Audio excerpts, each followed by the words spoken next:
Raoul Pal just revealed the real reason Bitcoin crashed, and it's nothing like the stories floating around social media.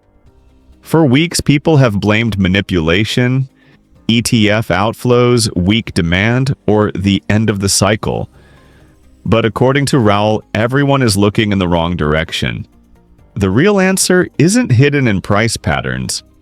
It's hidden in the macro engine that actually drives global markets.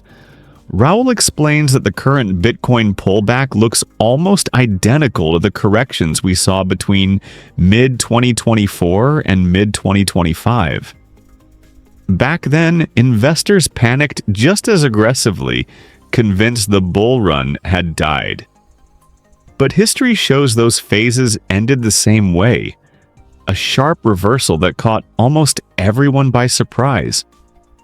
In other words, the emotional cycle is repeating, even if people refuse to recognize it. He points out that the gloomy mood dominating crypto right now comes from impatience, not fundamentals. Traders feel trapped in a trade that hasn't paid them fast enough.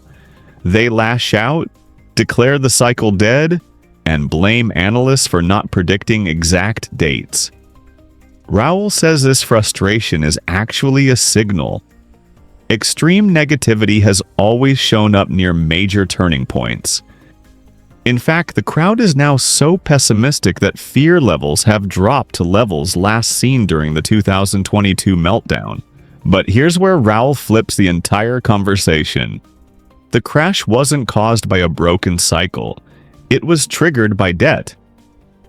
He argues that everyone is obsessed with the idea of a 4-year cycle, as if Bitcoin is programmed to behave on a spiritual schedule.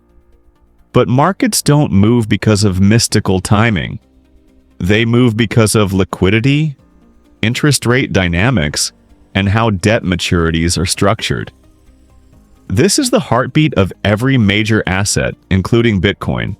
And right now, liquidity is in transition. That creates moments of sudden stress, often amplified by forced selling. Raoul believes someone large was likely caught off sides around October 10th, creating a wave of liquidations that pulled Bitcoin down far more aggressively than the rest of the market. He also notes that other risk assets haven't collapsed the same way. Many parts of crypto outside the top tokens still appear structurally healthy. That's not what a dead cycle looks like. That's what a temporary dislocation looks like. Meanwhile, Bitcoin's momentum indicators are sitting at levels associated with historic rebounds. Volatility has tightened to rare extremes that previously led to explosive upward moves. And the dollar, a huge force behind global financial conditions, is following the same path it took during the previous political cycle, suggesting relief could arrive faster than people expect. In Raoul's view, most investors are too focused on the last 5 minutes of price action to understand the bigger story unfolding in front of them. Markets don't reward demands, deadlines, or emotional timelines.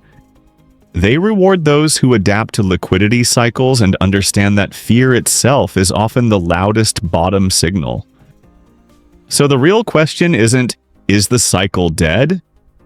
The real question is, what happens when the forced selling ends and liquidity flows back in? Let me know your thoughts below. Do you agree with Raoul, or do you think something deeper is happening in crypto right now?